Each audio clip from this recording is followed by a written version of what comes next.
Orang bermalam-malam jagungan sama teman asik itu kan perlawanan terhadap nafsu kita, syahwat kita untuk mungkin nikmati dugem di bar atau di tempat-tempat maksiat. Itu setan di Indonesia tuh kakuati sama Ki Jawa. Orang supaya tidak tertarik maksiat itu Ki Jawa cukup ketemu kancane masak terong guyon, gejol-gejolokan zaman mondok, sewengi lulus sangka maksiat. Bar wis tutup.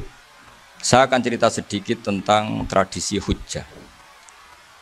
Dulu ulama itu kelihatannya sederhana, tapi kalau berargumentasi itu hebat. Tadi Gus Zofur menyebut kitab Mbah Hasyim itu mengharamkan kentong. Beliau masyhur itu punya kitab namanya Al-Jasus an Tahrimin Nakus. Intinya kentong itu haram. Secara dalil ini meyakinkan sekali karena ketika Rasulullah rembukan sama sahabat, kita dengan apa memaklumatkan orang kalau waktu sholat masuk. Ada sahabat yang usul pakai kentong. Dzaka lin Nasara itu Nasrani. Ya pakai buk itu semacam trompet besar. Dzaka lil Yahud. Kemudian ada yang usul kalau gitu api ya Rasulullah dzaka lil Majus. Sehingga dari hadis itu Mbah Hasyim berpikir kentong itu haram. Tapi Mbah Fakih Mas Kumambang itu mengkritik Mbah Hasyim dengan ngarang kitab Hazruus an Tahrimin Nakus. Jadi beliau komentari kitab itu sambil geleng-geleng kepala. Kitab kok keliru nganti ngono. Jadi cara pikirannya siapa Ki Fakih. Kentong di Indonesia itu kanggo wedhus dicolong gitu. Pos kampling gitu. Kalau ada banjiran ya kentong, ada maling ya kentong. Jadi enggak ada persamaan sama sekali dengan kentong yang milik orang apa? Nasrani. Sehingga di pondok saya itu ada kentong tapi jelek sekali. Karena itu satu-satunya cara supaya beda dengan kentong yang di gereja. Kalau elek kan mirip kentong di pos kampling. Itu ya agak-agak ilmiah sedikit. Dulu ceritanya Gus Zofur itu saya teruskan. Itu singkat cerita, itu kalau yang di kejadian di Termas itu Mbah Dimyati sudah nyuruh semua kentong disembunyikan karena mau ada Mbah Hasyim. Cerita itu mukarrar di Kiai Fakih sama di Kiai Dimyati Termas. Setelah kentong dikumpulkan semua, Mbah Hasyim datang, seneng, ngiranya Syekh Dimyati ini sependapat dengan beliau, yaitu sama-sama enggak ada kentong. Tapi setelah itu ada santri yang matur, Mbah Dim pun beres kentong pun kula delikno sedanten. Itu di depan Mbah Hasyim. Jadi GR-nya Mbah Hasyim bahwa Mbah Dim itu sependapat akhirnya hilang. Ternyata ini akal-akalan toh gitu. Karena santrinya matur, Mbah Dim pun beres, santen kentong beduk sudah disingkirkan. Itu di depan Mbah Hasyim. Saking lugunya santri, nah saking ikhlasnya agak ngerti mahalus syahid ini adalah Mbah Hasyim. Saya mau meneruskan cerita Gus Zofur. Dulu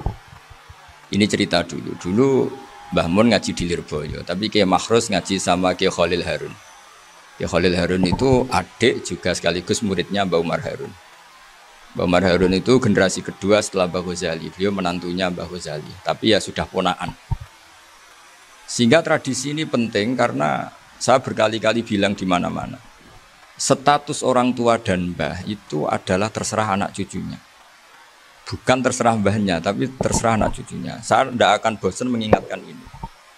Saya pernah di makamnya Nabi Yakub, itu ya dikemuli bendera Israel. Di makamnya Nabi Dawud. Nabi Ibrahim juga dekat sinagog. Sehingga Quran membela Nabi Ibrahim disebut maka anak Ibrahimu Yahudi wala Nasrani. Karena ketika beliau berposisi di Israel, kemudian penguasanya adalah Yahudi, bisa saja makam ini ditulisi dan distatuskan ala Yahudi. Ya seperti Nabi Yakub. Nabi Yakub itu nabi yang kita yakin tentu berkeyakinan beliau orang baik, orang muslim, orang mukmin, tapi karena di desain mereka ya dikemuli bendera Israel dan disebut Abul Yahud. Karena kita tahu nama lain dari anaknya Nabi Yakub adalah Yahuda bin Yakub bin Ishak bin Ibrahim. Sehingga perasaannya orang Yahudi menjadi Yahudi itu yang ngikuti mbah-mbahnya. Nah khawatir saya ketika buyut-buyut kita kaya. Buyut saya itu orang kaya dulu, namanya Badur Rahman. Itu kaya sekali, tanahnya banyak. Dulu cerita Mbah Hasyim ya kaya sekali. Mbah Maksum juga kaya. Mbah Abdul Aziz juga kaya. Karena dulu itu inginnya kiai itu yo ketok sugih lah, gak ngel-ngelo santri. Tapi nanti kalau cucu-cucunya sudah ndak alim, itu tidak dianggap punya tanah itu karena untuk fasilitas santri. Aku tak kedonyan, mbah-mbahku ya kedonyan. Buktine tanah ombo. Karena dia akan menafsiri sesuai cara berpikir. Makanya sanad keilmuan yang diceritakan Gus Zofur itu harus diulang-ulang. Kalau nggak diulang-ulang, maka kita akan berpikir sendiri untuk menafsirkan masyayikhonal kiram atau ajdadanal kiram. Nah, ini yang bahaya, yang sering Quran mengingatkan. Jadi ada status yang disematkan oleh anak cucu kayak orang Yahuda tadi. Yahuda bin Yakub bin Ishak bin Ibrahim itu menstatuskan mbah-mbahnya yang bernama Ibrahim itu Yahudi. Sampai Quran sendiri yang bela makana Ibrahimu Yahudi wala Nasrani. Karena secara geografis sekarang Ibrahim di Israel dan otoritas itu juga milik mereka sehingga mereka bisa masang-masang atribut yang menunjukkan kalau itu Yahudi. Beberapa al-alim al-alamah yang minna itu sudah wafat dan kadang-kadang zuriyahnya itu tidak kita. Kalau sekarang orang bahasakan kubu sebelah. Akhirnya ya nggak boleh dikholi, nggak boleh diziarah. Terus seakan-akan yaktaduna biroi, seakan-akan mereka berpendapat dengan pendapat syekh ini, padahal enggak. Nah sehingga tradisi ketersambungan sanad tadi, baik secara genetik atau secara asbab, itu harus terjaga. Saya beberapa kali banyaklah sering diceritain Mbah Mun. Dulu Mbah Munawir ini cerita ya, Mbah Munawir itu saking senengnya kitab, ben santri ini so ngaji kitab. Itu kalau ada alumni Lirboyo, alim disuruh baca mu'in di sini tuh Mbah Munawir ikut. Saking ingin tasjeknya, ingin ngajari santri bahwa ngapal Quran udah hafal tok, tapi yo faham. Dan penggalinya Mbah Munawir itu sampai klimaknya dulu Mbah Zaini itu nate nikah sama Nyai Komariah kalau nggak salah, binti Karim, binti Manap. Punya putra Gus Habib, Gus Toha yang diantara putrinya dinikahi Gus Rosin. Terus akhirnya kesampaian juga ketika Mbah Munawir punya mantu alim alama namanya Mbah Ali Maksum, angsal Nyai Hasyimah. Sampai Pondok Kramjak ma'ruf bil ilmi, terutama ilmu sorof dulu karena Mbah Maksum itu komplain, fa'ala ya fulu kok terus fa'lan ya fa'ala ya fulu ya uf'ul gitu kan. Masuk fi'il kok jejer isim gitu. Jadi dulu kata Mbah Mun itu ada persaingan ilmu sorof, sorofnya Mbah Maksum Ali Kuaron sama Mbah Ali Maksum Jogja. Jadi wali antok yang satu Maksum Ali Kuaron, yang satu Ali Maksum. Ya itu dulu saingan ngarang sorok. Nah ini yang menang siapa? Ya terserah duriannya. Kalau duriannya keren ya menang karena terserah yang kampanye. Saya bayangkan adekan Mbah Zubair tidak punya anak sealim Mbah Mun, mungkin halnya Mbah Zubair juga tidak sewow kalau punya putra Mbah Mun. Karena saya berkali-kali bilang kalau dalam syair Arab itu kama takarroma, kadang dilafatkan kama tasyarrofa bi Muhammadin Adnanu. Orang berpikir Adnan itu siapa? Itu karena ada Nabi Muhammad SAW. Orang mencari-cari Mbah Mun itu mencari Mbah Zubair karena ada Mbah Mun. Orang mencari Mbah Dahlan karena ada Mbah Zubair. Wong kok alime ngono bapake sapa? Wong kok alime ngono putune sapa? Tapi kalau kita ini sudah ndak alim, ini orang sudah nggak tertarik nyari-nyari leluhurnya karena dianggap selesai. Jadi yang dengan tanda kutip yang menghabisi mbah-mbahnya itu ya mesti cucunya. Ini mau ngamuk, mau peringatan, tapi ini juga peringatan pada diri saya sendiri. Jadi sehingga zuriyah ini penting. Kenapa para nabi mesti donga zuriyatan thayyibah? Kenapa selalu berpikir tentang zuriyah? Wa ja'alaha kalimatam baqiyatan fi aqibi. Karena zuriyah ini yang nanti bisa menstatuskan leluhurnya. Seperti tadi cerita Mas Maftuh ini tak puji betul. Saya hari ini tidak ingin gojlok supaya kewalian saya tidak tergerus oleh kedoliman. Saya pernah diceritain Gus Zofur, juga sering baca buku tentang Mbah Maksum. Dulu Mbah Maksum kalau wasiat kembali ya gitu. Kamu harus NU dan harus mempertahankan NU, tapi tidak dengan cara membenci Muhammadiyah. Dulu Mbah Mun juga sering cerita, dulu Mbah Hasyim itu ngaji Syekh Mahfud. Nah, Mbah Ahmad Dahlan dulu namanya Darwis sering ngaji sama Syekh Khotib Minangkabau. Zaman itu Syekh Khotib sudah modern, sudah ikut gerakan Abdu, gerakan Almanar. Sehingga bawaannya Mbah Ahmad Dahlan ini agak agresif. Yang Mbah Hasyim karena hanya mulazim di Syekh Mahfud, hanya sesekali ngaji Syekh Khotib, beliau lebih seperti itu. Dan dua beliau ini sama-sama pernah ngaji Mbah Soleh Darat di Semarang. Mbah Hasyim sama Mbah Ahmad Dahlan yang dulu namanya Darwis. Jadi ini masih min minuskatin wahidah mimam bain wahid. Sehingga kita tidak kaget ketika Mbah Ali Maksum mengomentari Muhammadiyah itu masih ahli sunnah wal jamaah. Makanya nanti terakhir saya baca kitabnya Mbah Ali dan sering saya pelajari. Andai kan kita ini sepakat dengan ilmu, ya kita tahulah Kalau Abu Hanifah itu tidak kunut, Imam Syafi'i kunut. Berarti kunut itu madzhabnya Abu Hanifah, bukan madzhabnya Mbah Ahmad Dahlan. Apa ndak kunut itu madzhabnya Abu Hanifah, bukan madzhabnya Mbah Ahmad Dahlan. Kita kunut itu madzhabnya Imam Syafi'i, bukan madzhabnya Mbah Hasyim. Ini semuanya masih dalam bingkai ilmu. Adzan qobla subhi juga riwayatnya jelas. Tidak adzan ya sudah perilaku kita sudah jelas. Dulu Mbah Mun sering didik kita gitu. Saya sering dengar cerita kalau dulu Pak Arif Fakhruddin begitu hormat sama Mbah Ali, apalagi duriahnya Mbah Azhar Basir. Nah beliau dulu ngaji di Termas. Dulu itu nggak ada masalah karena semuanya dianalisis pakai ilmu. Tapi sekarang pakai identitas, yang kunut tuh NU, yang nggak kunut Muhammadiyah. Berarti Abu Hanifah itu Muhammadiyah, Imam Syafi'i itu NU. Berarti Imam Syafi'i itu ya anak buahnya Ki Miftahul Ahyar kira-kira gitu kan. Nah, kan anak buahnya Pak Said Akil. Kan terus jadi repot. Dulu kita ini pengagum ilmu, bukan pengagum perbedaan. Sehingga di sini yang saya kagum dari sekian ceritanya Mbah Ali Maksum, supaya kitab ini to the point, supaya nggak lama-lama karena waktunya juga. Nanti kalau kemalaman ini kena semprit ini sudah. Ini diantara yang diceritakan Bali itu unik. Imam Syafi'i itu sering tawassul, sering wasilah sama siapa itu? Abu Hanifah. Ini sudah tak petakan, saya baca yang sensitif lah, yang ini ya. Ziyar al-Babus Samin, terus sebentar ini yang bab tawassul.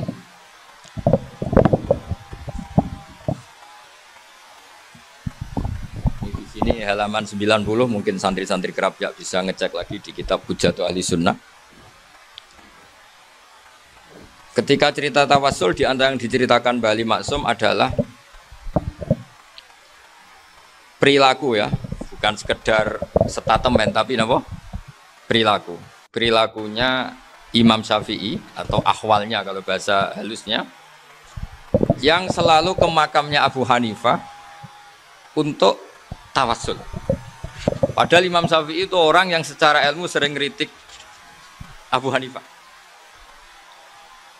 Jadi ini saya baca ini di halaman 100, jadi tawassul mulai halaman 9 berapa ini sampai halaman ini yang qala sami'tu Syafi'iyya yaqul inni la atabarraku bi Abi Hanifah wa aji'u ila qabri fi kulli yaumin za'iran fa idza uridat li hajatun shallaitu rak'atain, halaman 100, waji'tu wa sa'altu wa ta'ala al hajat indahu fama taqudu anni hatta tuqda.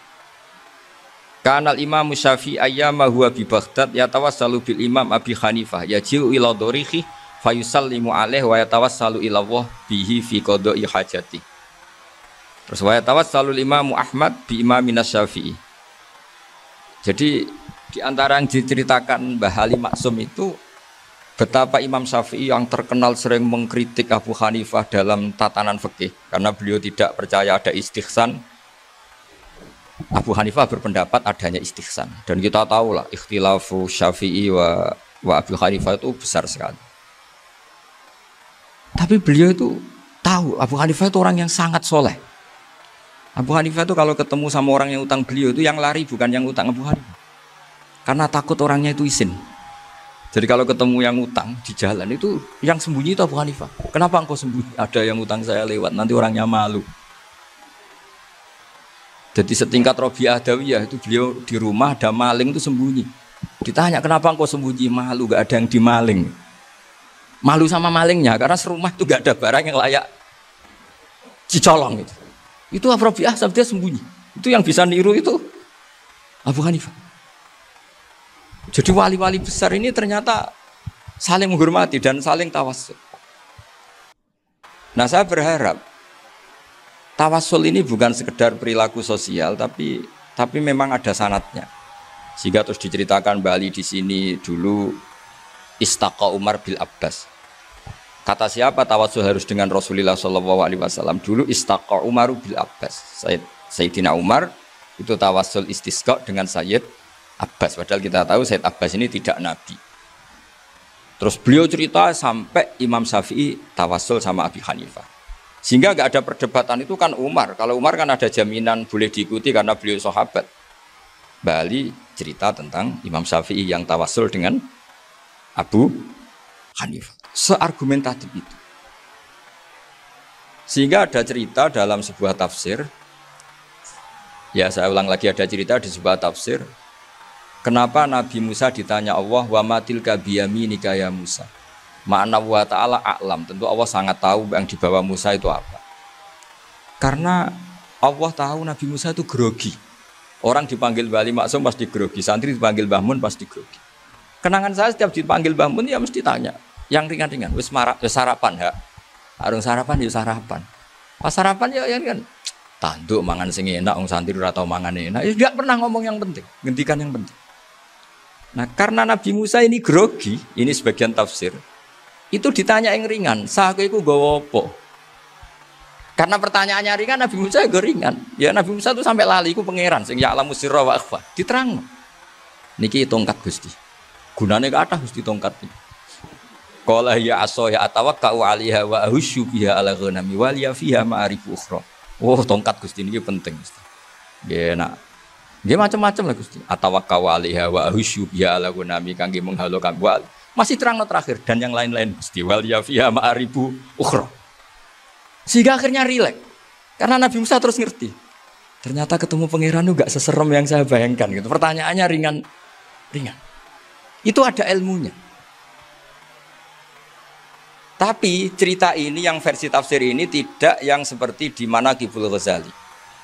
Di beberapa kitab tentang Manaqibul Ghazali diceritakan di alam roh Nabi Muhammad SAW itu yubahi bi ummati, saking yubahinya sampai ngendikan ulama ummati ke anbiya Bani Israel. Ulama umatku itu pinternya atau statusnya itu mirip-mirip lah. Kaf itu ya mirip-mirip lah, mirip-mirip kayak ulamanya nabinya Bani Israel. Akhirnya Nabi Musa itu tersinggung sekali, bagaimana mungkin ulama disamakan dengan apa? Nabi. Sehebat-hebatnya ulama itu kan tidak akan yabluhu darajatan nubuwah atau yartaqi ila darajatin nubuwah. Itu akhirnya ya kalau kamu nggak percaya panggil, yang dipanggil Imam Ghazali. Ya Nabi Muhammad juga nggak mau kalah gitu. Kalau manggil ulama RT ya kalah keok. Akhirnya Imam Ghazali datang, ditanya sama Musa, Mas Muka, nama kamu siapa? Ana Muhammad bin Muhammad Al-Ghazali At-Tusi Asy-Syafi'i. Itu disebut panjang. Nabi Musa guyu-guyu. Kamu lama kok ngomong yang nggak penting, ditanya namanya kok penjelasannya sepanjang itu, dianggap itu satu kesalahan. Masa tanyanya nama kok ditanya jawabnya Muhammad bin Muhammad Al-Ghazali At-Tusi Asy-Syafi'i, kepanjangan itu. Ketika Nabi Musa agak mencibir, agak gimana itu, terus jadi Imam Ghazali, kalau ini masalah, lebih masalah jenengan. Apa itu? Yang tanya jenengan tuh Allah ya alamu sirra wa akhfa, dan Allah hanya tanya wa ma tilka biyaminika ya Musa. Harusnya jenengan jawab aso ya titik, bukan kepanjangan. Atawakkau 'alaiha wa syubha itu kepanjangan. Allah tanya yang di bawah kamu itu apa? Yang di tangan kamu. Harusnya jawabnya hanya aso. Tapi kenapa penjelasannya sepanjang itu? Sampai terakhir waliya fiha ma'arifu ukhra. Pinter tenan kayak gitu. Terus ada Nabi Musa terus bilang, ya pinter tenan aja. Padahal kita tidak pernah GR seperti itu kan, kebetulan Imam Ghazali.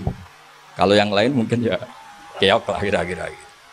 Tapi ini cerita dalam khazanah keilmuan. Benar yang dikatakan Gus Zofur. Saya termasuk orang yang pernah mondok Lirboyo Pasanan. Jadi setelah saya disuruh nemani Gus Kamil, tahun berikutnya Gus jenengan disuruh. Pokoknya anakku mbok sak wulan lah kudu tahu mondok Lirboyo. Biar aku tahu ngaji Wakarim. Terus yang disuruh membaturi Gus Kamil itu saya. Jadi saya pernah 1 bulan tuh di Lirboyo. Karena saya ini santri beling ya, kontraknya pokoknya penting ziarah Bakarim. Biasanya nggak pernah ngaji. Ya. Pokoknya gerbar ngisa. Ziarah ya sudah. Ngaji subuh ingat saya sama Gus Imam. Itu dari 17 hari ingat saya ngaji 2 kali.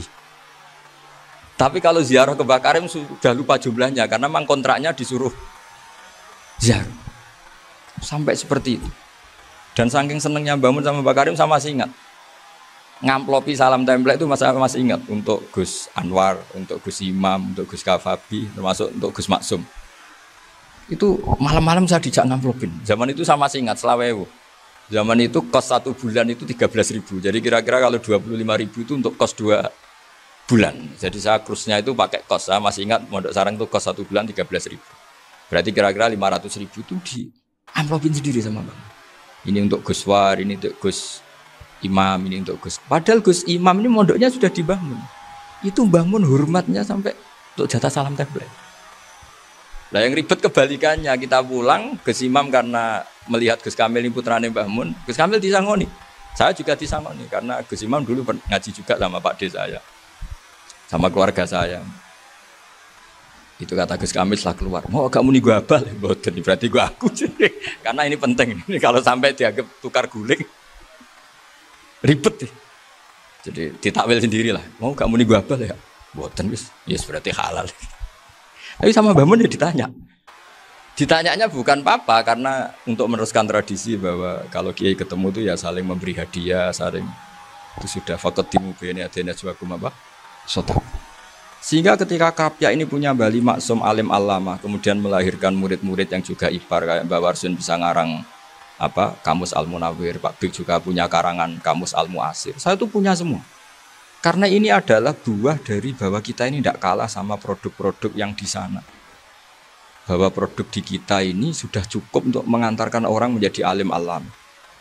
Dulu Mbak Zubair ke Mekah ya sudah alim alam. Gus Zufur ke Al-Azhar sudah alim. Semua teman-teman kita ke Mekah itu sudah alim semua. Padahal produk mondoknya ya tadi. Mau digojlok kiai ini, terus mangkel be keamanan biasanya. Biasanya musuh besar pondok itu keamanan. Jadi bukan berarti gojlok ibunya Gus Maftuh enggak. Biasanya keamanan itu musuhnya apa? Dan itu tradisi keilmuan itu harus dijaga dengan hujjah dan dengan tadwin, dengan pembukuan. Saya punya sekian cerita ya, misalnya dulu kita mungkin iskal itu janggal. Kenapa sih orang Islam tukaran sama orang Islam? Sehingga di antara doa Nabi yang enggak dikabulkan Allah, enggak boleh dikabulkan sama Allah enggak boleh, bukan berarti enggak mustajab. Redaksinya famana aniha, memang enggak boleh. Redaksinya bukan falam yastajib lahu tapi famana aniha.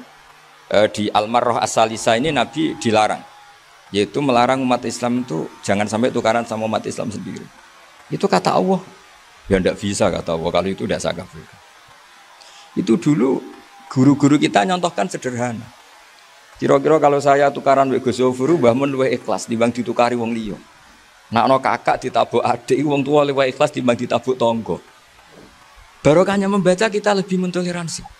Kalau ada Mbah Hashim dikritik Mbah Fakih Mas Kumambang, kita ikhlas. Tidak dikritik guru PAUD, itu kan. Atau dikritik orang-orang yang nggak bisa ngaji. Artinya ternyata keliru kita bilang kiai kok tukaran. Justru bagus kiai tukaran. Dibanding kiai dikritik guru PAUD atau dikritik orang-orang yang nggak bisa baca kitab. Akhirnya barokahnya baca kita menjadi tahu. Dulu Mbah Mun sering cerita, ini masih cerita silsilah ya. Jadi Mbah Ali Maksum tadi kita tahu di antara guru besarnya Mbah Ali Maksum tentu Mbah Mahfud Termas. Beliau adalah adik dari Kiai Mahfud Termas. Mbah Dimyati ini adik Kiai Mahfud Termas. Itu punya saudara namanya Abdul Razak, juga punya saudara namanya Dahlan. Itu yang membawa Thariqah Syadiliyah di Solo Raya. Yang sekarang alhamdulillah diteruskan Gus Wafi. Dulu di antara pesannya Mbah Mun ke saya, hak Wafi kandani kon ziarah ning Mbah Dimyati. Mergo Thariqah Syadiliyah dulu itu yang bawa keluarganya Mbah Dimyati. Jadi semuanya ini masih dzurriyyatan ba'duha min ba'd. Nah pesan saya karena tadi Mbah Munawir yang termasuk orang pertama yang bawa Quran, bawa qiraah sab'ah. Kenapa saya bilang termasuk? Karena kalau bilang paling pertama ini nanti butuh data. Dan itu agak kerepotan lah. Tapi yang jelas mimman istahara lah. Mimman istahara yang membawa sab'ah ke sini itu adalah Mbah Munawir. Terus beliau ngajarkan diantaranya ke Mbak Arwani, pakai kitab Satibi, pakai kitab Nazmus Satibi. Terus Nazmus Satibi itu diteruskan oleh Mbak Arwani, ditulis. Yang nulis dulu Mbak Dola Salam. Bapak saya itu murid Mbak Dola. Dulu Mbak Dola sebelum ke Mbak Arwani ngaji sama Ki Said di Sampang. Bapak saya sebelum ngaji di Mbak Dola sudah hafal Quran lewat buyut saya sendiri namanya Ki Zubaidi. Yang Ki Zubaidi akhirnya jadi menantunya Mbak Ahmad Su'eb. Jadi buyut saya kandung ini namanya Sofia, itu asal keluarga Lasem, yang adiknya Sofia ini punya adik Badiah yang jadi ibunya Ki Sahal. Terus Ki Sahal punya Mbak Yu namanya Muzayanah, punya di Garwo Ki Mansur punya anak Gus Qayyum. Jadi dulu ibu saya, ibunya Gus Zufur, ibunya Pak Maftuh itu semuanya di Lasem. Karena saya dari keluarga Gen ya Lasem, dari keluarga sanad guru ya Lasem. Tapi Lasem Bahdawi itu dulu ngajinya di Mbah Umar Harun di Sarang. Nah, Mbah Umar Harun ini menangi Sayyid Ahmad Zaini Dahlan.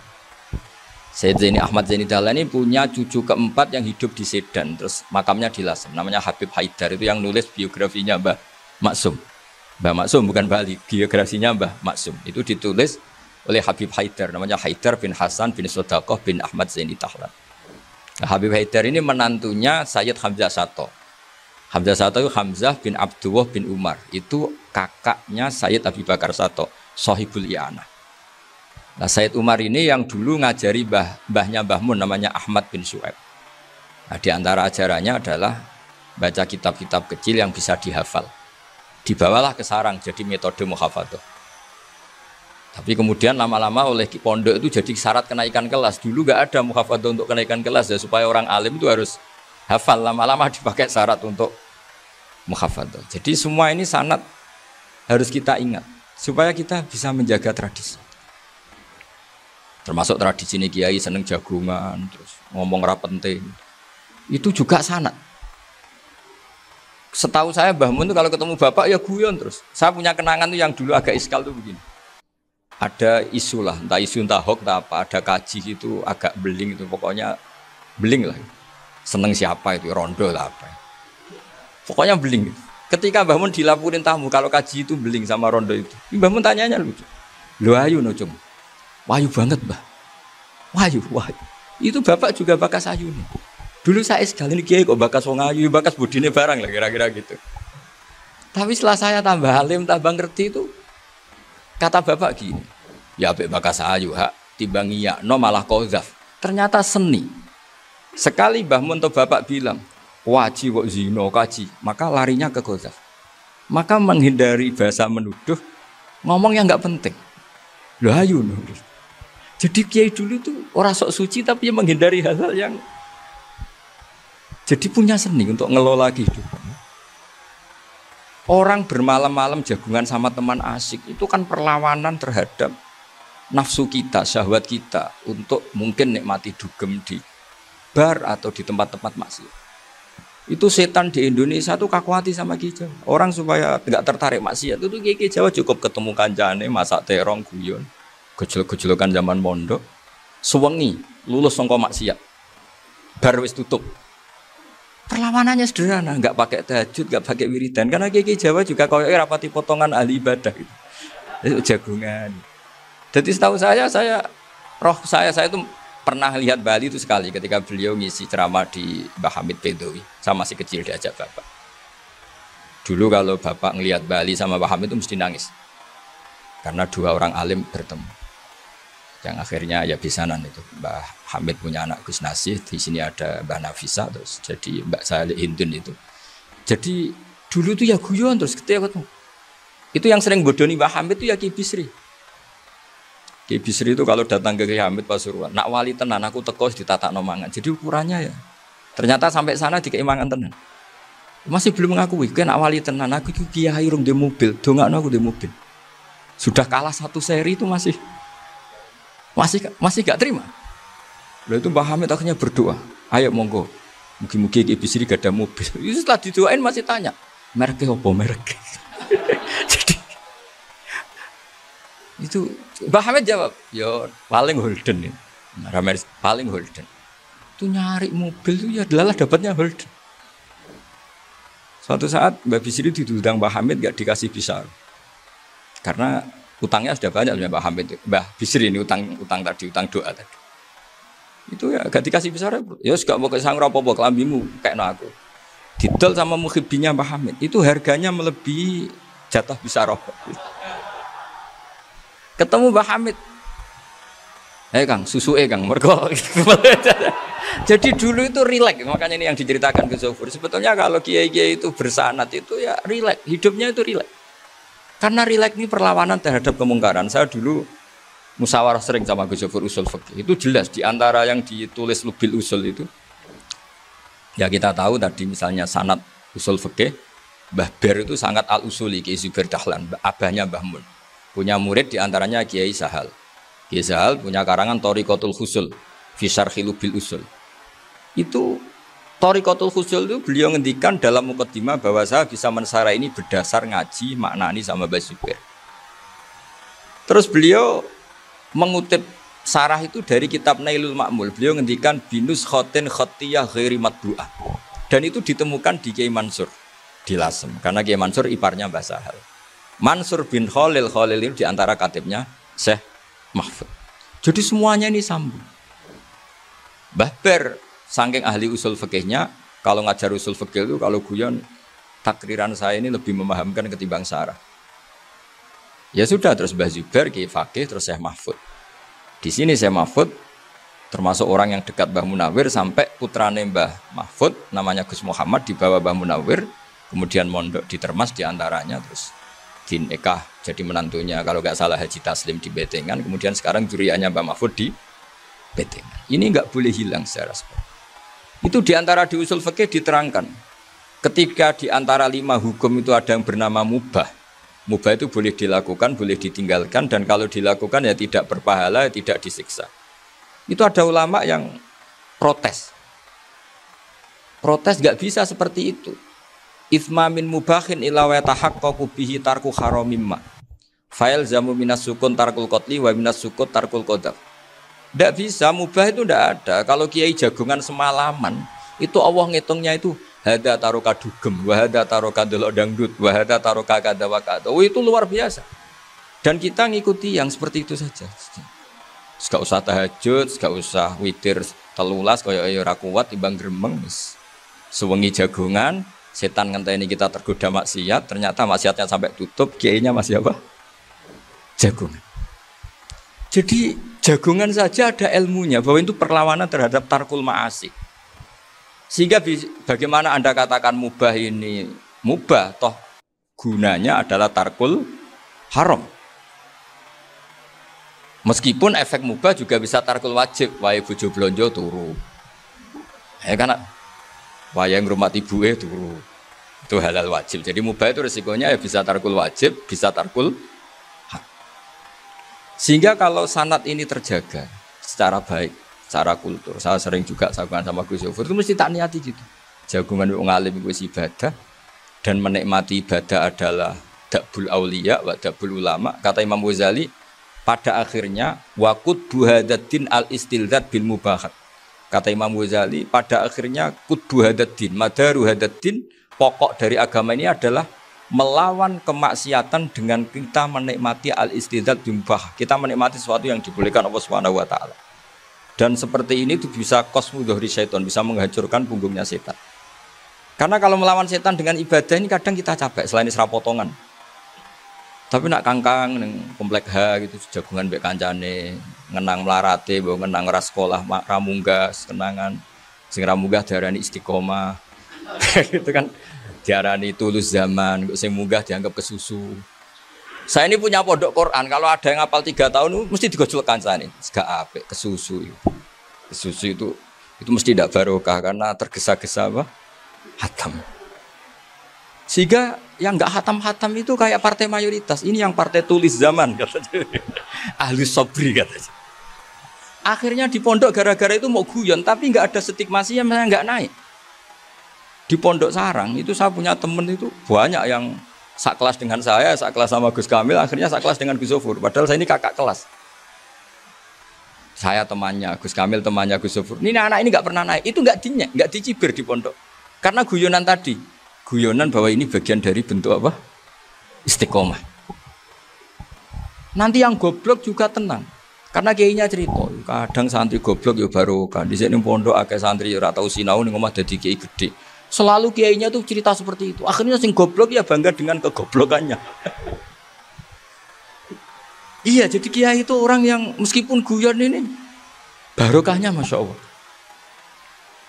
Dan setahu saya kiai-kiai alim itu ya senengannya guyon. Karena tadi guyon itu luar biasa.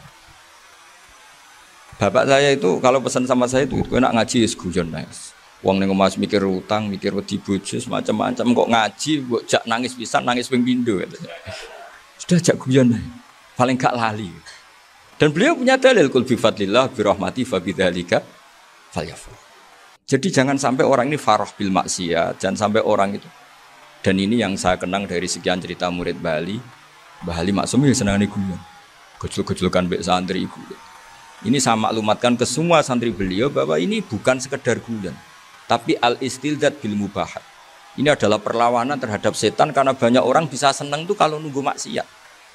Ini bisa senang dengan sesuatu yang tidak maksiat. Itu kayak apa hebatnya? Makanya Nabi itu kalau ketemu sahabat ya sering ngendikan yang ringan-ringan. Ya Umar ma'afalan duher jong mana piye ije. Kalau ketemu anak kecil ya. Nanti ketemu yang tua-tua yang sudah nggak bisa mikir ya cerita-cerita. Saya mohon sekali murid-murid kerap ya. Jangan hanya ngaji fikih. Kalau hanya ngaji fikih itu posisi Abu Hanifah itu seakan-akan nyun sewu orang yang sangat tidak ahli hadis. Karena beliau di situ kelihatan kalah sekali dengan Imam Syafi'i. Apalagi di perdebatannya Muhammad bin Hasan Asy-Syaibani dengan Imam Syafi'i itu kelihatan sekali betapa Abu Hanifah itu orang yang nyun sewu ditinggalkan dalam ilmu hadis. Sampai beliau hanya dapat gelar min ulama ahli ra'yi, termasuk ulama yang kuat logikanya. Juga harus baca kitab-kitab seperti ini. Ternyata di balik Imam Syafi'i mukhalif pada beliau di bab-bab fikih, perilakunya sangat hormat. Sampai beliau tuh kalau tawassul ke kuburannya Abu Hanifah. Dan beliau ngendikan an-nasu fil fiqhi iyalun ala Abu Hanifah. Semua orang yang ahli fikih itu masih anak buahnya Abu Hanifah. Saya berkali-kali cerita, mazhab Syafi'i itu alatut tadhir hanya dua, yaitu alma wa turab. Abu Hanifah nambahi wanar. Alasannya Abu Hanifah orang mukmin yang dosanya banyak itu dibakar di neraka, dan alasannya Allah litadhirihim untuk mensucikan mereka. Jika pikirannya Abu Hanifah an-nar itu min alatit tadhir. Apa yang terjadi ketika bata itu batu bata yang dibakar, di situ campur teletong, campur apa-apa, itu kalau sudah mazhab Abu Hanifah selesai, sudah suci. Karena sudah ngelewatin pembakaran.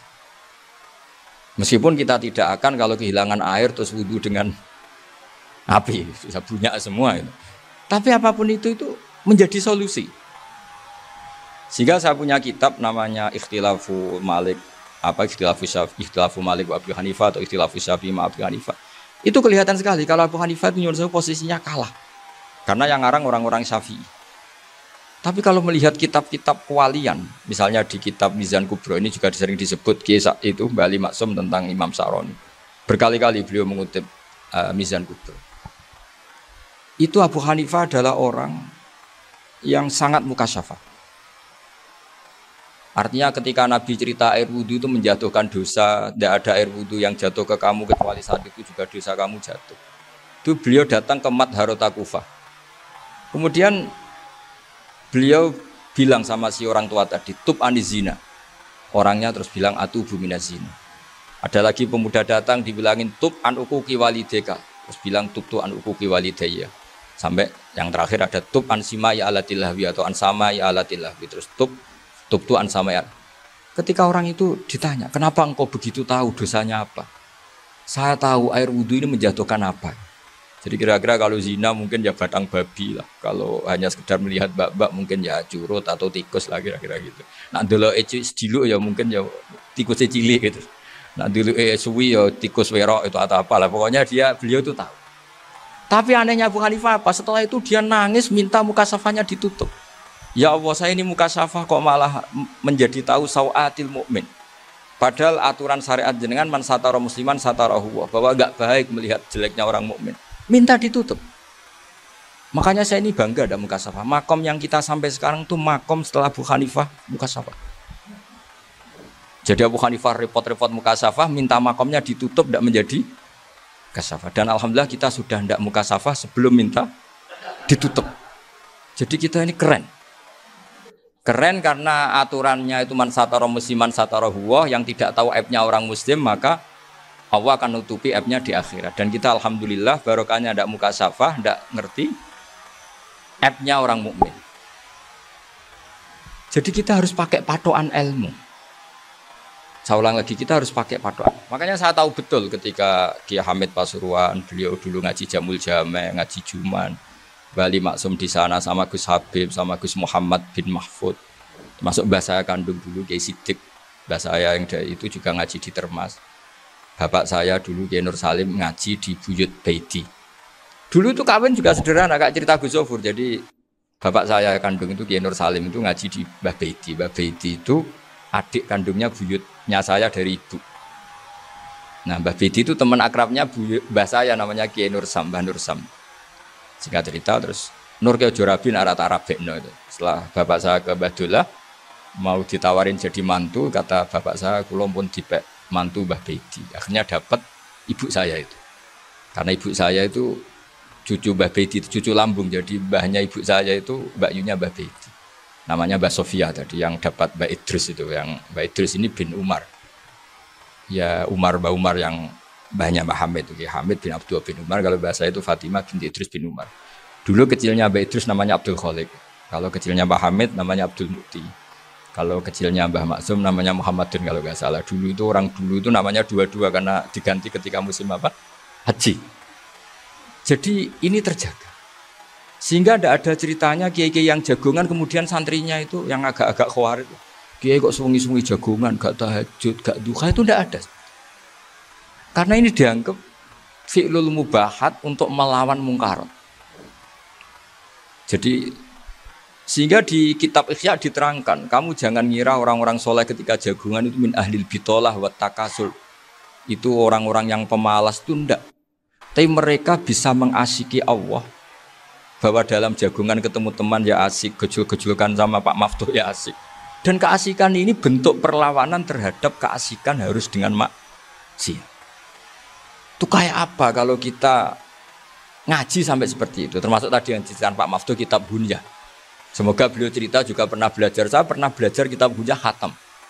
Itu diantara yang diceritakan Syabdul Qadir Al-Jilani tadi kata beliau Al-Jilani dipakai Jim Al-Jilani. Ini agak beda dengan kita. Mbah Zubair itu punya kitab namanya Al-Qolaid Al-Uluyah. Beliau menfatwakan nama-nama ajam itu kamu bebas. Ajamiyun fasna bihi masyita. Sehingga kita kalau punya kiai harus mau cokolal ustukhri. Sehingga mau cokolal istukhri. Tirmidzi juga nasibnya sama. Qolat rawahut Tirmidziyu. Sehingga rawahut Turmudziyu. Yang satu rawahut Tarmidziyu. Ya karena kita keluarganya Tarmidzi apa enggak gitu. Makanya kata Mbah Mun sama masih ingat.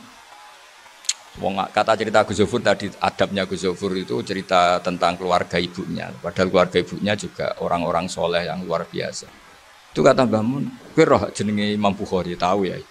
Jenenge sapa? Saya nyebut Muhammad bin Ismail bin Ibrahim bin Muhirah bin Bardasbah. Lah iya Bardasbah mbok waca Bardisbah yo. Lah cara kene mbok Parmin mbok Parlan. Jadi Bardisbah mbok Bardasbah cara kene yo Parmin mbok. Iku rak Mbah Fadl Senori, dadi kabeh diwaca Arab. Jenenge Mbah Umar Harun. Dhisik yo wong Sarang, Mbah Harun, Mbah Kirun yo ora roh, wong dhisik yo wong kuno. Jadi kalau versi Mbah Fadl, termasuk yang pertama bikin nasab Mbah Maksum itu tulisannya Mbah Fadl yang dikutip Habib Haidar tadi. Ya saya seperti Gus Zofur juga mencari-cari hubungan ulama-ulama di Jawa itu. Mbah Mun itu kalau bicara mbahku harus jenis Kiai Serut. Kalau ditulisannya Mbah Fadl itu Sarof. Jadi Mbah Fadl itu fanatik orang-orang alim itu ditulis Arab. Kalau Mbah Mun itu Jawa. Dulu tuh ada wali seto di daerah saya. Dulu orang ya janggal ternyata ada sato itu kesamaan di Arabnya itu. Sehingga kiai-kiai itu ada fanatik Tirmidzi, Turmudi, Tarmidi, Jilani, Jailani karena ajamiyun fasna bihi masyita. Jadi kalau nama-nama ajam semonggo lah baca sekenanya sementing. Cuma mungkin tahqiqnya benar Pak Maftuh tadi memang di Mu'jamul Buldan itu Al-Jilani Bikasri Jim ya sudah kita baca Al-Jilani.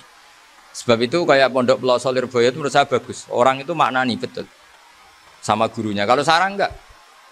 Kalau Pondok Lirboyo, pondok yang tadi ternyata keluarga Mbah Munawir sini pernah bisanan yaitu Mbah Zaini pernah nikah sama Nyai Komariah ya kalau nggak salah, punya putra Gus Habib ya, Pak Toha dan sebagainya. Itu betapa hubungan pondok Quran sama pondok kitab dulu itu nggak pernah terputus. Bapak saya selapal Quran itu dulu ngaji Mbah Zubair. Jadi bapak saya sering ngutip mu'en apa, padahal bapak saya itu terkenal tuh, beliau cita-citanya itu saya ingin hafal Quran kayak hafal Fatihah. Beliau itu sampai sekolahnya sekali. Karena beliau inginnya hafal Quran kayak hafal Fatihah. Termasuk murid terbaiknya Mbah Dullah bapak saya. Itu ya ngaji kitab. Sehingga kata Mbah, jadi Mbah Munawir de mantu Bali Maksum. Itu ya sudah dipenggali. Sudah dipenggali dituruti pangeran. lahirlah seorang Bali Maksum yang membawa. Jadi dulu itu ya Gus Muhammad yang ngaji di Termas, nanti Mbak Arwani sebelum ngaji di sini ngaji di Tebu Ireng. Sehingga Mbak Arwani bisa ngarang kitab. Beliau ngarang kitab tentang sabah. Faidul Barokat namanya. Ya nulisnya ya fasih ya. Saya punya tulisan tangannya Mbak Arwani itu banyak. Saya juga punya tulisan tangannya Mbak Hasyim Asy'ari ketika nyurati buyut saya yang di Damaran itu pakai bahasa Arab. Jadi dulu itu Mbah Ali Maksum juga sama. Surat-suratannya dulu sama tokoh-tokoh Muhammadiyah bahasa Arab.